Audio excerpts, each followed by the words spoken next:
आज की इस वीडियो में हम लोग बिहार बोर्ड क्लास 7th प्रश्नावली 7.2 का क्वेश्चन नंबर 3 तक देख चुके हैं। इनसे आगे इस वीडियो में देखेंगे, तो देखते रहिएगा वीडियो को लास्ट तक। तो चलिए बिना समय गवाए हम करते वीडियो में। देखिए 4 नंबर में पूछ रहा है, दिए गए चित्र में ये जो चित्र दिया गया है इसमें पूछ रहा है त्रिभुज ए बी डी, त्रिभुज ए बी और डी के सर्वांग त्रिभुज बी डी और सी ये त्रिभुज है।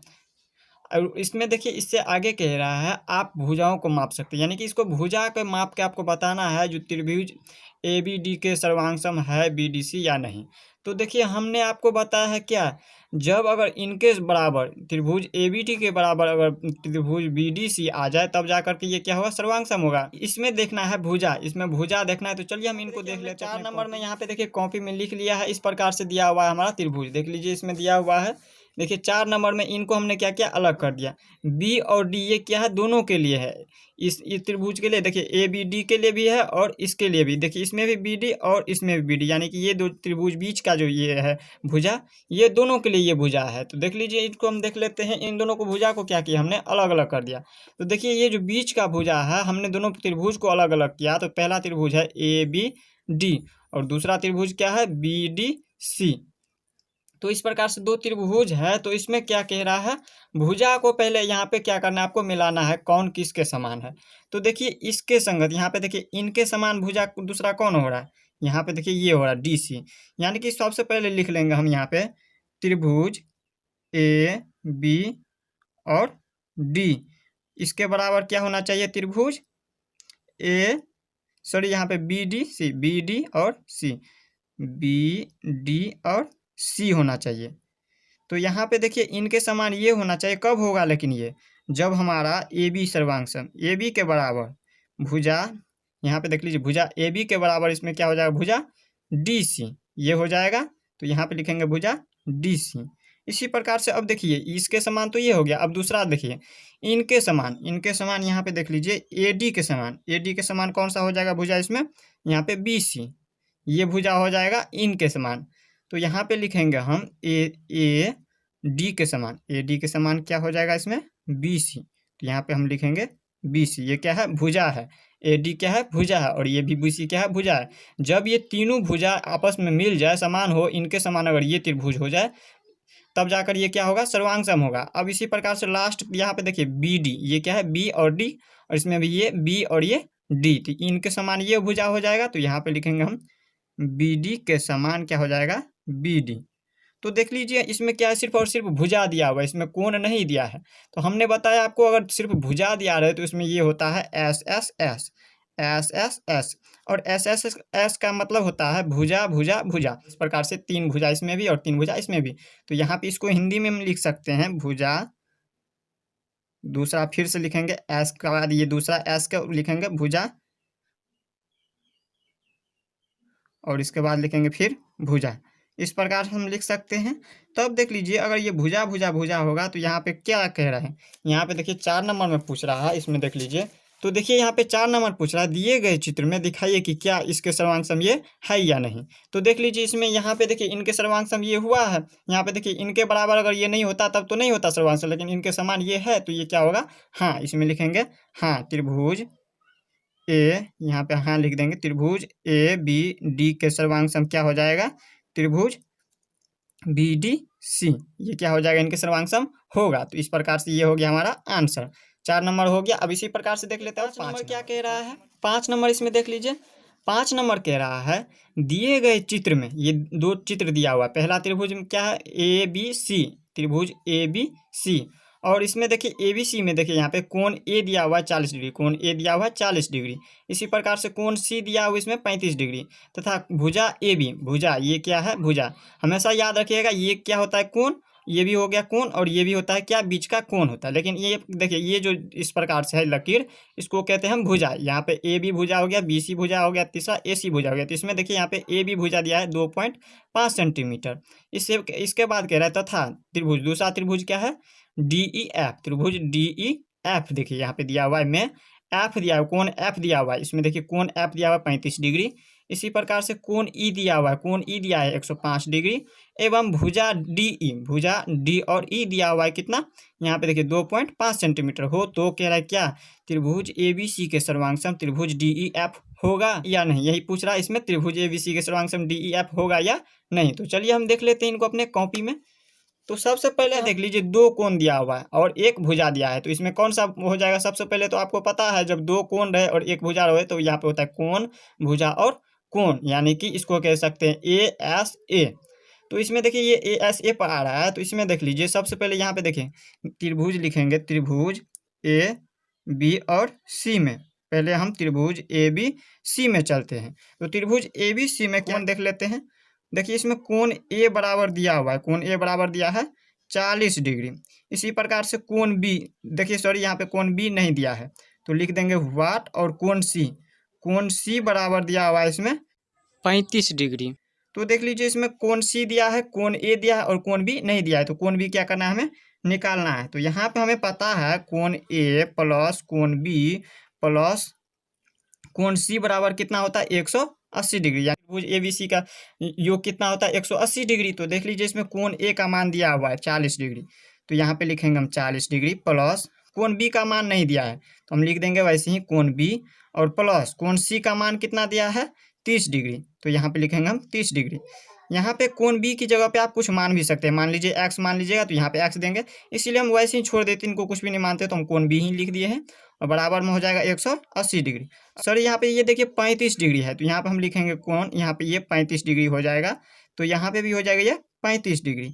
तो यहाँ पे देखिए 40 और 35 कितना हो जाएगा 75 डिग्री हो जाएगा, 75 डिग्री प्लस कोण बी बराबर 180 डिग्री। तो देखिए हमें क्या करना है कोण बी निकालना है, क्योंकि कोण बी हमें नहीं पता है, तो यहाँ पे हम क्या करेंगे कोण बी बराबर लिखेंगे 180 डिग्री है तो लिखेंगे 180 डिग्री और इनको ऊपर ले जाएंगे, ये अभी क्या है प्लस में, पीछे में कोई भी चिन्ह नहीं है तो क्या है प्लस का चिन्ह यहाँ पे है, तो यहाँ पे हम ऊपर ले जाएंगे तो ये माइनस में हो जाएगा, तो यहाँ पे हो जाएगा 75 डिग्री। तो यहाँ पे कोण बी बराबर कितना निकल जाएगा, अब 180 में से 75 को माइनस कीजिएगा तो यहाँ पे कितना हो जाएगा 105 डिग्री, यानी कि ये जो कोण बी है ये कितना निकल गया 105 डिग्री निकल गया, ये हमारा निकल गया 105 डिग्री। अब इसी प्रकार से अब देखिए यहाँ पे एक त्रिभुज एबीसी में हमने बी निकाल लिया और इसके बाद यहाँ पे देखिए त्रिभुज डीईएफ में डी निकालना है। अब डी कैसे निकालेंगे, तो यहाँ पे देख लीजिए हम इसमें देख लेते हैं त्रिभुज डी ई और एफ में, त्रिभुज डी ई एफ में, त्रिभुज डी ई एफ में यहाँ पे देखिए कोण ई हमें पता है, कोण ई कितना है, कोण ई हमें पता है 105 डिग्री है, और इसके बाद देखिए यहाँ पे कोण एफ हमें पता है, कोण एफ हमें पता है 35 डिग्री, और यहाँ पे कोण, यहाँ पे डी नहीं पता है, कोण डी हमें नहीं पता है, इसमें नहीं पता है तो लिखेंगे वाट। अब देखिए कोण डी कितना होगा, तो हमें सबसे पहले एक बात को याद रखना है, इसमें देखिए सबसे पहले इसमें भुजा भी दिया हुआ है, ए और बी भुजा दिया है, ए बी भुजा दिया हुआ है कितना 2.5 सेंटीमीटर, और इसमें देख लीजिए यहाँ पे डी ई भुजा दिया हुआ है, डी और ई भुजा दिया हुआ है कितना 2.5 सेंटीमीटर। अब इसमें पूछ रहा है त्रिभुज एबीसी के सर्वांग डीईएफ होगा या नहीं, अब उनको कैसे पहचाने, तो हमने आपको बताया अगर इनके समान दूसरी त्रिभुज हो तो क्या होगा, ये समान होगा, यानी कि इनका कोण देखिए यहाँ पे 40 डिग्री है तो इसके समान ये भी क्या हो जाएगा, जब सर्वांग होगा तो ये भी क्या हो जाएगा 40 डिग्री। आपको याद रखना है जब ए कोण 40 डिग्री दिया है तो इसमें भी ये कोण क्या हो जाएगा 40 डिग्री। तो यहाँ पे देखिए हमें कोण डी नहीं पता था तो ये कोण डी इनके समान होना चाहिए था, तो ये इनके समान करेंगे तभी तो त्रिभुज एबीसी के समान त्रिभुज डीईएफ होगा ना, तो ये देखिए यहाँ पे कोण डी क्या हो जाएगा 40 डिग्री।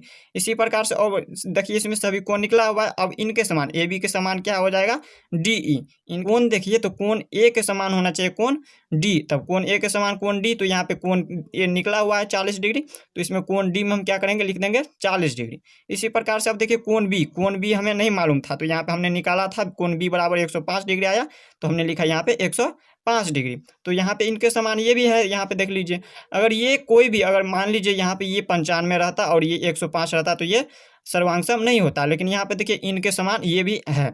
और तीसरी यहाँ पे कोण देखिए 35 डिग्री ये भी और 35 डिग्री ये भी, ये तीनों क्या हो रहा है मिल रहा है, तो इसका मतलब ये क्या हो जाएगा सर्वांग हो जाएगा। तो यहाँ पे हम लिखेंगे ये देखिए कौन सा कोण आ रहा है, तो यहाँ पे देख लीजिए पहले है कोण, इसके बाद भुजा और इसके बाद कोण, तो ये हो रहा है हमारा ए एस ए पे, ए एस ए पर, यानी कि एंगल, यहाँ पे इसका मतलब होता है साइड और फिर ए से मतलब एंगल, और हिंदी में इनको कहते हैं एंगल का मतलब होता है कोण, एंगल का मतलब कोण, इसके बाद एस का मतलब होता है भुजा, और फिर एंगल का मतलब होता है कोण। इस प्रकार से हमारा ये आंसर हो गया। तो अब यहाँ पे लिखेंगे हम त्रिभुज ABC के सर्वांग त्रिभुज DEF, क्योंकि यहाँ पे देखिए इनके समान ये आ रहा है। तो इस प्रकार से हमने यहाँ पे 5 नंबर देख लिया। 6 नंबर कह रहा है, 6 का पहला नंबर है, भुजाओं को माप कर लिखिए। इसमें क्या कह रहा है, ये त्रिभुज दिया हुआ है इस प्रकार से, और ये भी त्रिभुज है, 2 त्रिभुज है, और इसमें क्या कह रहा है, भुजाओं को माप करके लिखने के लिए। तो इन दोनों का भुजा क्या करना है, मापना है। तो इनके समान, इसमें देखिए इनके समान कौन सा होगा, तो देखिए इस प्रकार से AB के समान इसमें क्या हो जाएगा, P और Q। भुजा को मापिएगा तो देखिए इसमें कौन किसके समान हो जाएगा, और ये देखिए ये छोटा सा भुजा और इसमें भी ये छोटा सा भुजा, तो ये देखिए PR किसके समान होगा, AC के समान। और इसी प्रकार से BC के समान इसमें क्या हो जाएगा, QR। तो चलिए हम इनको लिख लेते हैं। यहाँ पे हम लिखेंगे 6 का पहला नंबर में, यहाँ पे पहला हो जाएगा इसमें AB के समान क्या है, कोण AB के समान हो जाएगा, क्या हो जाएगा, PQ। तो यहाँ पे लिखेंगे AB के समान P और Q।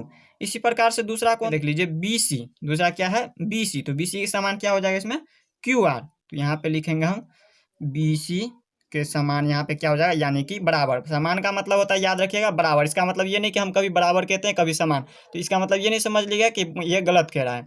समान का मतलब होता है बराबर। तो BC के बराबर QR हो जाएगा। तो यहाँ पे लिखेंगे हम QR। इसी प्रकार से अब तीसरा यहाँ पे बच रहा है क्या, इसको हम माने हैं A और ये C। तो AC के बराबर क्या हो जाएगा, PR। तो यहाँ पे लिखेंगे हम AC के बराबर P और R। यही क्या हो जाएगा इनका आंसर। अब है इसी प्रकार से छठा का दूसरा नंबर। अब देखिए 6 का दूसरा नंबर क्या कह रहा है, इसमें पढ़िए, यहाँ पे बुक में देखते हैं। 6 का दूसरा नंबर देख लीजिए क्या कह रहा है, नीचे दिए गए समान माप की भुजाओं वाले, नीचे दी गई है समान माप की भुजा। इसमें क्या कह रहा है, त्रिभुज का, यहाँ पे क्या कह रहा है, त्रिभुज के मापों को, कोण को मापिए। इसमें जो भुजाओं वाले त्रिभुज, यहाँ पे जो भुजा वाला त्रिभुज है, इसमें क्या कह रहा है, त्रिभुज के कोणों को मापिए। इसका कोण मापना है, यानी कि ये क्या है, कोण। इसी प्रकार से ये कोण है और ये भी कोण, और इसमें ये कोण और ये कोण, यानी कि इसके कोण के समान इसमें कौन सा कोण होगा, वो कह रहा है मापने के लिए। तो यहाँ पे देखिए कह रहा है, आप भी इसी प्रकार एक ही माप व संगत कोण वाले त्रिभुज अपनी कॉपी में बनाइए, और वह बताइए कि दोनों में से कौन से त्रिभुज सदैव सर्वांग प्राप्त होंगे। तो देख लीजिए, इसमें देख लेते हैं हम कॉपी। तो देख लीजिए, इसमें आपको देखना है त्रिभुज, देखिए यहाँ पे 2 त्रिभुज दिया है और इनके समान देखना है इसमें। तो यहाँ पे इसमें क्या कह रहा था, कोण कह रहा था। वो छठा का पहला नंबर में कह रहा था भुजा, और इसमें कह रहा है कोण। तो इसमें देखिए कोण M के बराबर कोण क्या हो जाएगा, इसमें देख लीजिए ये इस प्रकार का त्रिभुज है, और इसमें ये त्रिभुज का उल्टा हो गया, ये त्रिभुज क्या है, उल्टा है। तो इसमें देखिए कोण M के बराबर कोण क्या हो जाएगा, Q। तो यहाँ पे लिखेंगे हम पहला, कोण M के बराबर क्या हो जाएगा, कोण Q हो जाएगा। इसी प्रकार से दूसरा देखना है, दूसरा कोण क्या हो जाएगा, दूसरा कोण देखिए यहाँ पे, इसके बाद देखना है कोण N के बराबर यहाँ पे क्या हो जाएगा, इनके संगत, यहाँ पे कोण N के बराबर इसमें लिखना है आपको। इसके बाद देखिए यहाँ पे लिखेंगे कोण O, यहाँ पे लिखेंगे कोण O, और कोण O के बराबर कौन सा हो जाएगा, इसमें देख लीजिए, आपको इसमें से लिखना है। यहाँ पे देख लीजिए, जब ये हमने यहाँ पे लिखा तो इसी प्रकार से हम R के हो जाएगा। और इसके बाद देखिए कोण O ये किसके बराबर हो जाएगा, कोण P के। तो यहाँ पे लिखेंगे हम कोण P, यहाँ पे लिखेंगे कोण P के। तो इस प्रकार से हमारा ये हो गया आंसर। छठा का दूसरा नंबर भी देख लिया। अब देख लेंगे हम, इनसे आगे हम अगले वीडियो में देखेंगे। तब तक के लिए